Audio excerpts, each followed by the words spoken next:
The unwritten rules of Facebook. It cut all of our ad costs by over 70%. How do you want to be able to take in all of this data that's around us? Some of his campaigns have done up to $20 million in sales. I think this is going to be the future for the next 10 years. And now here is The Win with your hostess, serial entrepreneur, marketeer, and chief sexy boss, Heather Havenwood.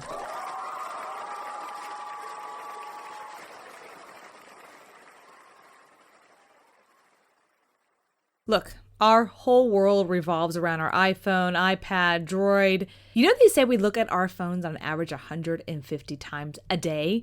And if you're a small business and want to actually grow, you need to reach people where they're looking at and listening the most, their smartphones. See, marketing via text messaging is a great way to start, and it's super easy. Just text the word START to 72,000 to learn more about my friends at Mobit.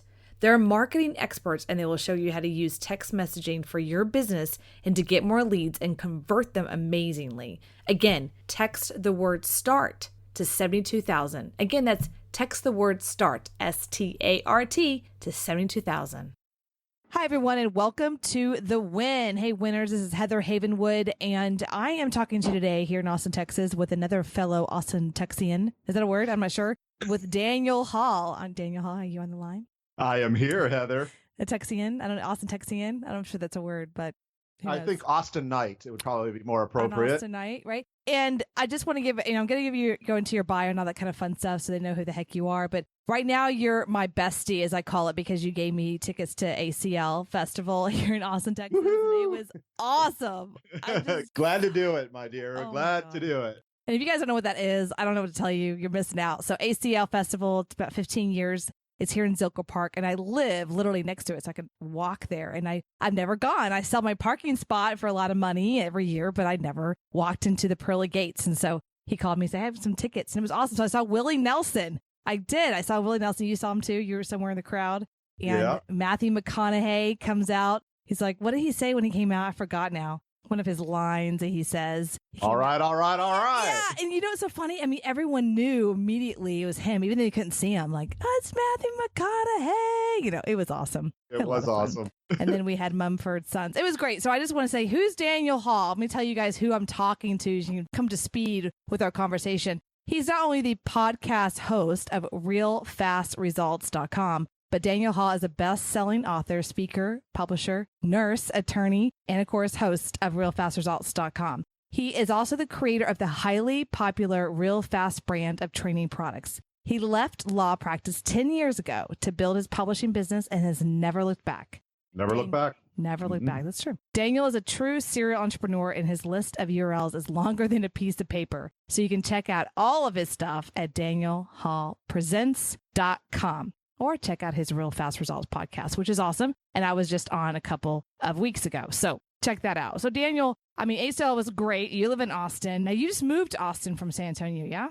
Well, actually from Corpus, but yes, this past summer came up here and said, you know, hey, this is great. It's such a sort of an epicenter of entrepreneurial activity. You know, like I gotta be here. So we basically moved mountains and came on up, and I'm so glad I did. Yeah, it's a lot of fun. And I see you all the time at the Internet Marketing Party, which is tonight. So I'll see you there as well. And it's always fun to hang out with Austinites and entrepreneurs in our local backyard. I want to ask you about your law practice, though, real quick, if you don't mind. Yeah, where'd you go to law? Curious. I went to Texas Tech University School of Law. Okay. And then where'd you practice, as they call it? Where did you practice? In Corpus Christi. What kind of law? Well, see, I have my nursing degree, and I had during that time, I actually had a nursing license, so an RN and a BSN. So when I got out of law school, I went basically and was working with physicians and putting together business entities for, you know, healthcare management and healthcare law. And we did some medical malpractice as well. Interesting. So, I mean, that's far, far away from our world. I mean, you know what I mean? It's very far, far away. Where's that bridge that brought you off from that land into the Mars, as I call it? What happened there? I don't quite know how to actually explain that. Okay. The fact of the matter is that I've always had a marketing bend in me anyway. I've always been very, very entrepreneurial. And the reality of law practice is such that it's very, winner, loser, very confrontational. It's like a profession of gotchas. That just wears on you after years of doing it. And I'm much more collegial.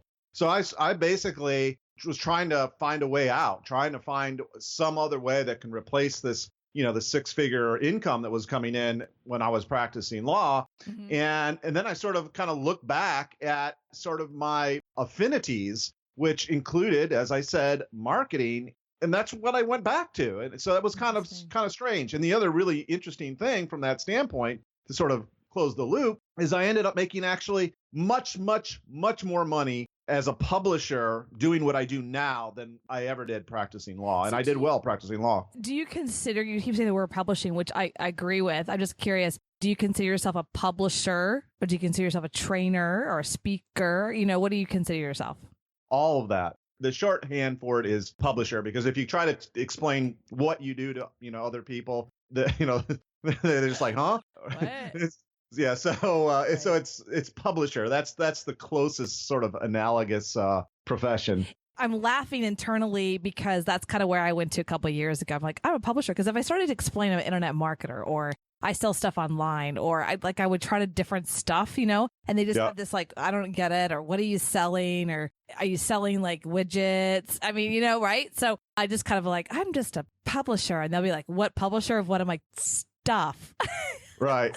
Stuff. And my usual refrain for that is stuff that sells, hopefully. Yeah, right. Stuff that sells. That's what I publish. Yeah, that's great. And it really is. You really are the publishing, I call it direct response marketing, but it's really publishing business. So, okay. So great. Here we are now. We're 10 years later, and we're in 2016. So you left in 2006. That's a big shift. 2006 wasn't what I call the best time economically. Of course, you were here in Texas. It wasn't that bad, but it wasn't the best time. Then you jumped ship. At least I say that, right? Because the economy, 2006, 2007. And then what's your kind of your thing you focus on now?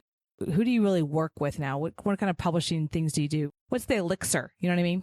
Yeah. First off, I think I need to update my bio. It was 11 years ago. So I actually quit in the very, very end of 2004.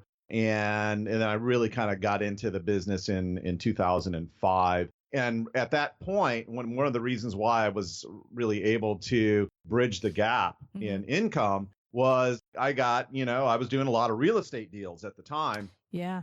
And that was really good, as you say, up through about 2008. And then that sort of all fell out. I'd had the other thing kind of cooking in the background. I put out a product called speakerscruisefree.com. Oh my God, I remember that. Yeah. I didn't buy it, but I think that came across my email. I remember that. I didn't know you yet. That's why I'm laughing, because I didn't know you yet. Right. But I remember that particular product. Yeah. And so that sort of helped me to understand and learn internet marketing and publishing and platform building and all this stuff, so that when I really had to focus sort of away from real estate, because I did not want to go back to working as a lawyer, right? I really did not want to do that. I mean, I would have, but I needed to find a way to support the family that was not that. So I wrote this book called Speak on Cruise Ships, 8 Easy Steps to a Lifetime of Free Luxury Cruises. And that book really kind of took off in the background without me doing much of anything from about 2006, 2007, and 2008. But when I was really looking to replace that income that I had, coming in with the real estate, I went back to that. Instead of going back to practicing law, I went back to the whole cruise speaker thing and said, hey, what can I extract out of this experience and this new knowledge base that I've mastered to, basically roll this forward and build a larger community. And what I ended up doing, and this is kind of an interesting deal, right? What I ended up doing was I took one of the talks that I gave on cruise ships when I would actually do this, and I taught people how to, on the cruise ship, I had a lecture called Real Fast Book, which is basically how to write and publish a book very, very quickly. So I took the core of that lecture and put it into a product called realfastbook.com. And that actually established my brand real fast. And it's just been very organic in that. And then that product took off like wildfire. And the really interesting thing is that happened during the depths of the Great Recession. 2008, 2009, 2010. Yeah. And then I saw, wow, this is like awesome sauce, right? Because here it is. And this is a really important teaching point, I think, that listeners should really sort of glom onto and understand that as you sort of master new skill sets, you basically turn back to the community, to the platform that you've built for yourself, and you teach them, right? So you master something, then turn around and teach it to your group. Then master something new, turn around and teach it to your group.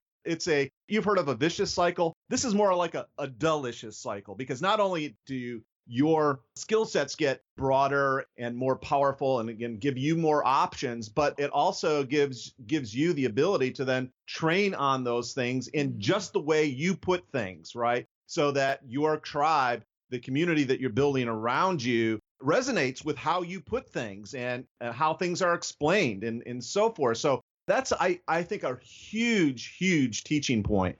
A couple of things I have to, so I'm laughing over here because back in 2008, Daniel, I was living in Marco Island. And this is at the time, 2006, 7. And recession in Florida. So everything's going to crap in a handbasket. Okay. You got to get the world of that. Like even waitress jobs or hostess jobs, they were laughing because there was no job. So people were like dying to work at Starbucks. I mean, that's how bad it was.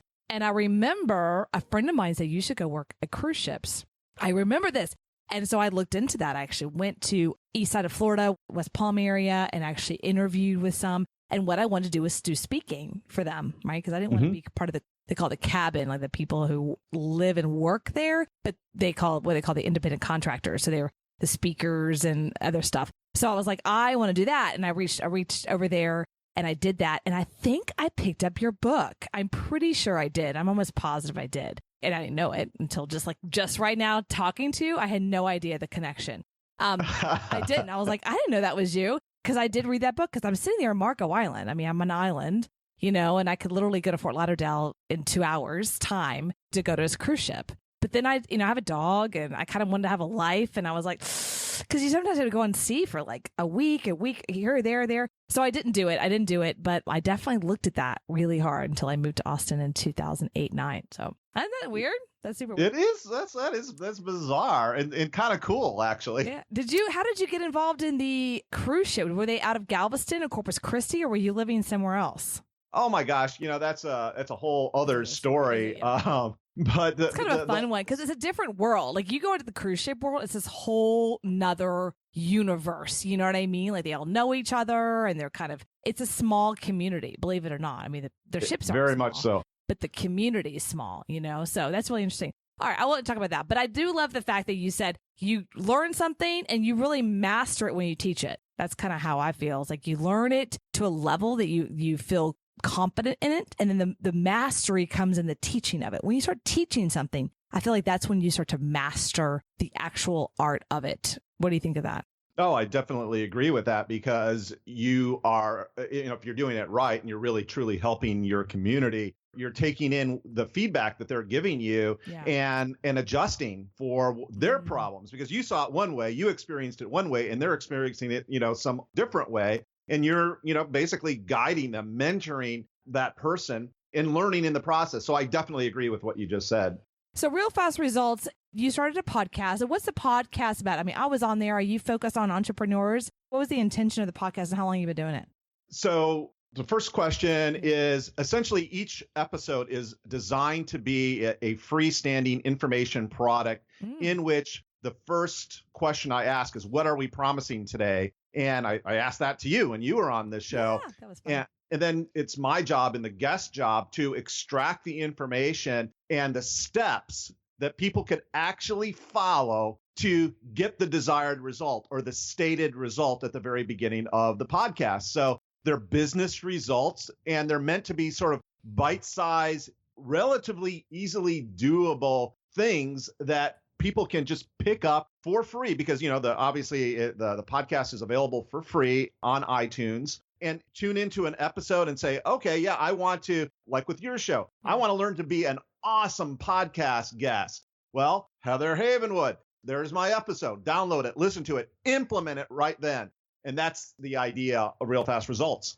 Interesting. I'm actually looking at my page. I'm looking at my page. Go to realfastresults.com right now. In the lower left-hand corner, I'm there right now. And I've focused on how to be a great guest on podcasts. And you really do. You really were an amazing job of you created the PDF show notes so people can literally download or they can listen depending, which, by the way, I think is really powerful. I have to say, I have a friend here, and you probably know Rick Hamilton. He's part of the internet marketing community. He's deaf, and he has a hearing aid, but he's, technically he's fully deaf. And he says that he wants to be on my podcast, but he doesn't know how to do it because I keep telling him I want to interview him. And he's like, well, I can't hear you, like, how do we do this? Because he's so amazing. He's a great entrepreneur. So we're actually looking at figuring out how to do a video, right? And then extract the audio for him. But anyway, I think it's kind of cool. So back to this. You lay it out, 3 steps of being a great podcast host, which was mine, benefits of being a great guest. And you literally lay it out. So each episode is like a true information marketing product, which is pretty exciting. So tell me about, let's kind of use that analogy here on mine, because that's kind of new for me, the win. How do you publish in what I call a real book fast? What's the fastest book you've written? Well, the really cool thing is it actually comes out of the podcast itself. One of the things that we're doing is using, I call this method the record and transcribe method of creating a book. It's not really writing a book. It's actually creating the book. And that's where you have a conversation, much like we're having right now. And then you have that book transcribed. I use rev.com, for example, to do that. And then we take that and I usually ship it off to an editor who then sort of kind of puts it into grammatically correct form and puts in the punctuation, just basically does what needs to be done so that it reads properly. And then we publish these books. Your episode will be no different. It's the time it takes for me to actually have a conversation is the shortest time that we've had to do, put these books together. That's pretty powerful. I'm actually looking at your website right now. I apologize, y'all. I have a new dog with me. It's not my normal dog. My dog's laying in my bed half asleep. But my other dog, Buddy, who I usually have with me, is going crazy in the background. There's probably some lawnmower outside. So I apologize.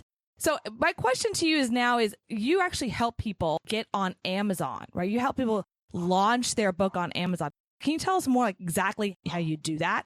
Oh, absolutely. The really cool thing is Amazon has literally leveled the playing field for folks like us that have a message that could really help a particular community or a particular group of people. And in the old days, when we wanted to pitch a book, for example, we had to go through traditional publishers. And if we dared to even think about self-publishing, there was a huge stigma that was kind of carried along with that idea of self-publishing. Well, because of Amazon and because of the tools that are now in place, the stigma is gone. And you and I, when we publish a book, we can go toe to toe with any of the New York trade publishers, any of the big time authors, and we get to compete in that marketplace and then let the market decide whether our stuff is good. And how do we know that, by the way? Well, we know because people vote with their dollars. They either buy your book or they don't buy your book. And I just love that. I love that democratization of the publishing marketplace by and through Amazon. And there's another company that I use that does print on demand type of like real books called Ingram Spark that I absolutely adore.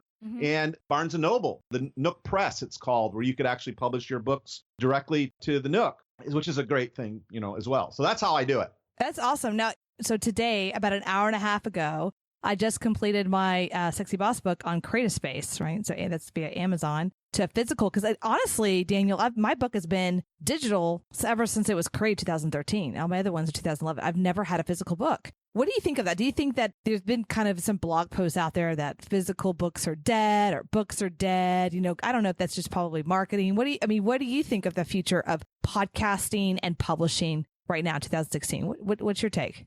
So let me handle that first question first, which is the physical book, because I get to ask a question similar to this all the time. Daniel, I've got this great content. I want to get it out into the world. What format should I put my stuff out in? There's the iBookstore, there's Nook, there's Kindle, there's Udemy, there's all these different places to disseminate your information. And the way I respond to those questions, and the way I'm going to respond to you right now, is to ask yourself, do you know where your prospect is and what they are using, what device they are using? Do you know their preferences?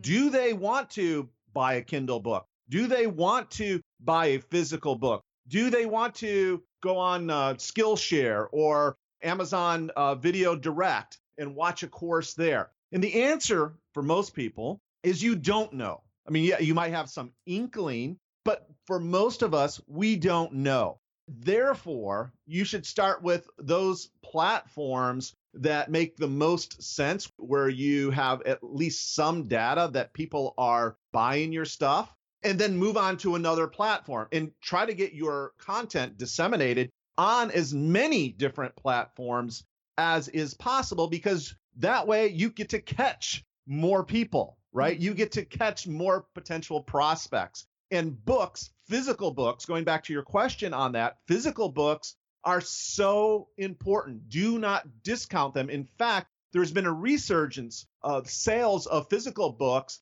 such that it's actually become more popular in the last, say, 9 months to buy physical books than it is to, like, say, buy a Kindle book. So that's a good move on your part. And I love Create Space as well.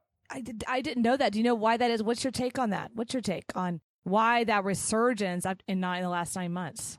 Well, it actually probably goes back more than 9, but let's just say 9. Yes. Yeah. So the thing is, I believe what's happened is people still like the experience of picking up a book, looking at its cover, going through the pages, being able to lay on the couch and, sort of flip through pages. They like the experience of that. They like to be able to come home and look at their shelf and see all of their favorite books up on the shelf. I mean, it's from a decorative standpoint. It makes them feel good. So I think that it's a part of the experience that people are buying into. It's kind of like going to the movie theater versus watching the same movie on a small TV in your house, right? It's a different experience. So I'm giggling over here, Daniel, because my boyfriend, who's 48, so he probably will not listen to this episode. At least I'll tell him not to. I make fun of him all the time because he's got these old VHSs and these old DVDs. He's got this library of VHS and DVD. And to me, I'm like, let it go. Let it go. I'm like, isn't there an app for that? Letitgo.com. He's out of town right now, so I'm concerned I might go over there and just start throwing away his VHS. He'll kill me if I ever do that. But I think it's me. I'm like, why would you do that? There's this thing called digital, but it is. I think it's just difference. It's a preference of people and having the physicality of something and having it in their hand and having it on the shelf. It definitely is different. And there's a shift in I got the generation. There's some people in the generation Z or X or whatever it is now, right? I got called ZXY that only wants digital. Here's a question I have though for you, because you're kind of the cutting edge of this. I've only been on Amazon. I'm only on Amazon, and I'm just writing down notes here. You said Amazon Video Direct. You said Udemy. Like, by the way, my podcast that you transcribed is on Udemy. You sent me that email. I literally was like, what? What's that?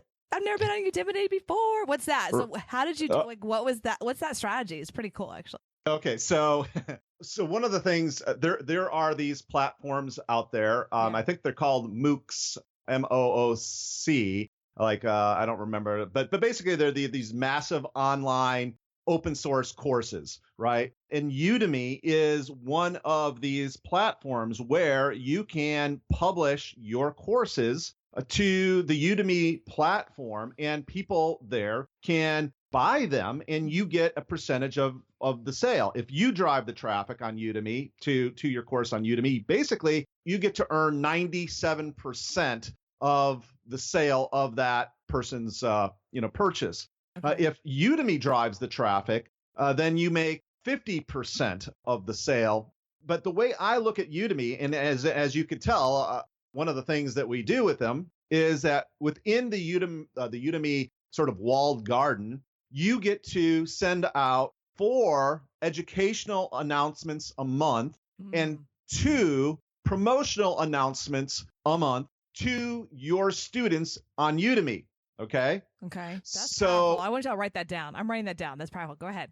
It's super powerful because you could actually put up free courses on Udemy to get lots of students in. And now you get to send them a promotional announcement, or actually, in that case, you could do educational announcements. So one of the things that I do, and as you were actually one of the beneficiaries of this, right, is I will take my podcast episodes and I will make that the subject of one of my educational announcements. So I send people, and I'm sending the email through the Udemy system for free, and it builds up my podcast audience as well. So I use Udemy. The long and the short of it here is that, yeah, it's nice and it spins off a little bit of income, but that's not the real reason why I'm working it. The real reason is it's prospects, it's lead generation, and it's nurturing of those leads.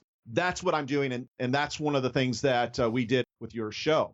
That's pretty powerful. I'm literally taking notes. I got a little notepad here. I'm like, okay, because that's a huge traffic source. I've never seen anyone do that before. How long have you been doing it? Because I know I was a couple weeks ago, but have you been doing it for more than a year?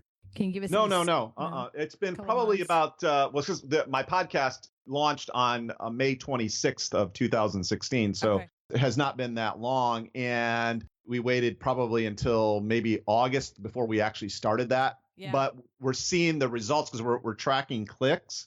And like, oh my gosh, I'm so glad we're doing this. I think the last one that went out got 18 clicks. Which, so you're saying, well, so what? What's 18 clicks? That's a lot, because that's 18 clicks to your podcast for subscribing. Exactly. That builds. People don't understand the power of exponential. Remember back in high school or junior high when your math teacher goes, the power of exponential. Okay, It's cumulative. It's cumulative. It really is cumulative. I was just with a friend of ours, Matt Harmon, if you know him, here in Austin yesterday, and we were looking at some of his stats, and he's getting about 25 or 50 opt-ins specifically off this one campaign. And I'm like, that's really good. He's like, no, it's not. I'm like, no. That's 50 a day, every day, times 30, times 12, times time. I mean, like, that's great. You could really build a successful business there. He didn't really. Absolutely. He was like, no, it's not that much. I'm like, yes, it is. Yes, it is. Let's breathe in. It is. Yep. It is. It's great. I'll take that. I know. I was like, every day and twice on Sunday. So I told him, like, well, if you could just do it for me, then I'll take that from you. Do you use any more other than Udemy? I just did a search under MOOC, Massive Open Online Courses Industry, which I didn't even know it existed until this moment. There's a few in there. Are you using any others, or do you just kind of try this baby out on Udemy? Mostly it's just on Udemy because they're sort of the 800-pound gorilla. Sure. Cool. Well, that's a really awesome strategy. And some people might be going, how can I use that? I'm a service provider. I'm a chiropractor. I'm a dentist. And I don't know. Just think outside the box when you're maybe creating a product or a service. Let's just say a product. You can go on Udemy and create the course. Let me give you an example of how I actually purchased something outside of Udemy and someone got me through the traffic. Okay. So I went on Udemy and bought this like $27 course on how to do Infusionsoft better, right? I wanted to learn Infusionsoft a little better because it's complicated. And I got a course from this girl. This girl was extremely good at teaching. Like, she's just very slow, methodical, and I liked her teaching style. So I reached out to her privately on her website, and I think I paid her something around $300 or $400 to do a consult with me. So right there, I mean, I don't know what she made off the 27. I'm sure it wasn't that much. But then out of that, I reached out to her and she got a $300 deal out of it, So that's the power of it, I think. Something like that. Okay, so I'm going to wrap it up. Daniel, thank you so much. Tell people how they can find you. I gave them a ton of websites, but how do you want them to find you? What do you want them to do? Well, the first stop folks should do is go check out your awesome podcast episode at realfastresults.com/41, where you, Heather, basically take folks through and show how to generate massive traffic by being a great podcast guest, because you are just an awesome guest. And people really need to learn that regardless of the field. And check out the realfastresults.com site, because when you go there, there's a little screen pop that will come up, and it will allow you to get 8 free video tutorials on some of these really cool strategies. For example, I'll give you another great one that folks can check out and actually learn how to do at realfastresults.com. But one of the cool things that you could do, going back to sort of this publication and Kindle thing, is you could actually take whatever on your blog and publish that blog directly to Amazon Kindle and create a mini membership site out of it as well. And folks can get that free just by heading on over to realfastresults.com and letting the little page pop up and just subscribe there. And you get instant access to exactly how to go about doing that. And there's like 9 other really cool strategies in video tutorials that folks get by opting in at realfastresults.com. So that's the best place to go. Well, I'm going to go right now because I'm very interested in the mini membership on Amazon because that's powerful. Again, another huge lead generation source, right? Amazon. And I'm curious what you do on Amazon Video Direct. So we'll have another conversation about that another time. But go check out realfastresults.com/41 is mine. Yep. I'll go just check out some other ones. And thank you so much, Daniel, for being here tonight. I'll see you later tonight at the Internet Marketing Party here in Austin. But you guys are listening to The Win with Heather Havenwood. Go check us out at heatherhavenwood.com. All right, everyone. See you next week. Thank you for listening to The Win with Heather Havenwood. Interested in coaching with Heather? Go to heatherhavenwood.com and sign up for a business discovery consultation. Here is your free gift for listening. Get 3 audio chapters of Heather's book, Sexy Boss, How Women Empowerment is Changing the Rulebook, when you text the word sexy to 72000. Again, text the word sexy, that is SEXY, to 72000 and receive your 3 audiobook chapters. Number is good only in North America. For outside the USA, text SEXY to +1 323 457 2288. Text SEXY to +1 323 457 2288. Long distance charges may apply. Heather wants to hear from you. Questions you want answered on the show. Comments, interview requests. Email media@sexybossinc.com or leave a private voicemail. 51 Boss is me.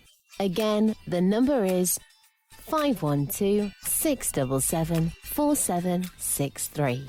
Check out all of Heather's sites. heatherhavenwood.com, sexybossinc.com, e2lab.com, datingtriggers.com. This is a Sexy Boss Wrap. This podcast is a copyright of Havenwood Worldwide, LLC.